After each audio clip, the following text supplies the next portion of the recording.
एक घना और रहस्यमयी जंगल था जिसका नाम था चांदवन। कहते हैं कि इस जंगल में दिन के समय तो सब कुछ सामान्य लगता था, लेकिन रात होते ही यहाँ अजीबोगरीब चीजें घटती थीं।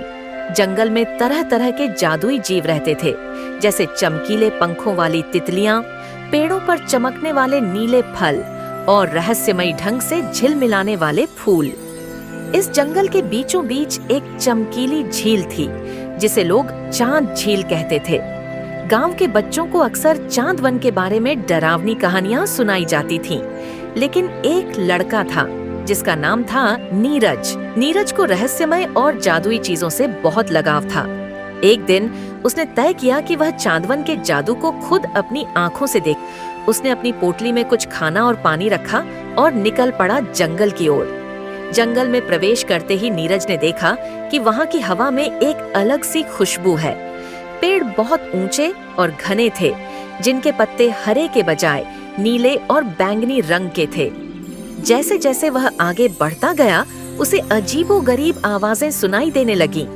कहीं की सरसराहट तो कहीं दूर से आती मीठी हंसी। चलते चलते नीरज चांद झील के पास पहुंचा। झील का पानी चांद की रोशनी में चांदी जैसा चमक रहा था। नीरज ने झील में झांका तो उसे पानी के भीतर एक अजीब सी परछाई नजर आई। वह डरने के बजाय झील के किनारे बैठ गया और इंतजार करने लगा। तभी अचानक झील का पानी गोल घुमाव में घूमने लगा और उसमें से एक बड़ी सी रंग बिरंगी मछली कूदकर बाहर आ गई। मछली ने बात करना शुरू किया। तुमने मेरे जादुई झील तक का सफर तय कर लिया है, तो तुम्हें इसका इनाम मिलना चाहिए। नीरज की आंखें हैरानी से फैल गईं। मछली ने अपनी पूंछ हिलाई और नीरज को एक सुनहरी घड़ी दी। ये घड़ी जादुई है, मछली ने कहा। जब भी तुम इस घड़ी की सुई को 3 बार घुमाओगे तो तुम अपनी किसी भी एक इच्छा को पूरा कर सकते हो, लेकिन ध्यान रखना, इसे सही समय पर ही इस्तेमाल करना। नीरज ने घड़ी को संभालकर अपने बैग में रख लिया। उसने मछली को धन्यवाद दिया और वापस गांव की ओर चल दिया। गांव पहुंचने पर उसने सोचा कि वह इस जादुई घड़ी का सही समय पर उपयोग करेगा। कुछ महीनों बाद गांव में मेला लगा। नीरज ने सोचा, यही सही समय है। उसने घड़ी की सुइयों को 3 बार घुमाया और अपनी सबसे बड़ी इच्छा मांगी। मैं इस मेले में सबसे बड़ा और सबसे मजेदार झूला चाहता हूँ। अचानक आसमान से एक बड़ा रंगीन झूला प्रकट हो गया, जो हवा में चमकता हुआ घूम रहा था। गांव के सभी बच्चे और बड़े हैरान होकर झूले की ओर भागे।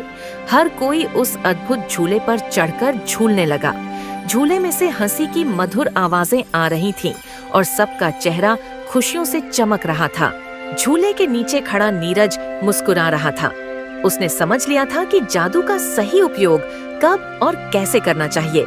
अब वह चांदवन के अपने सफर को गांव के बच्चों को सुनाता और हर बार उसकी कहानी सुनते सुनते बच्चे भी यह सोचते कि शायद एक दिन उन्हें भी चांदवन के जादू का कोई हिस्सा मिल जाए।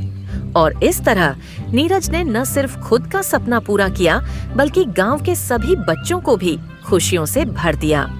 कहते हैं, चांदवन का जादू हर उस इंसान को मिलता है जो उसमें सच्चे दिल से विश्वास करता है।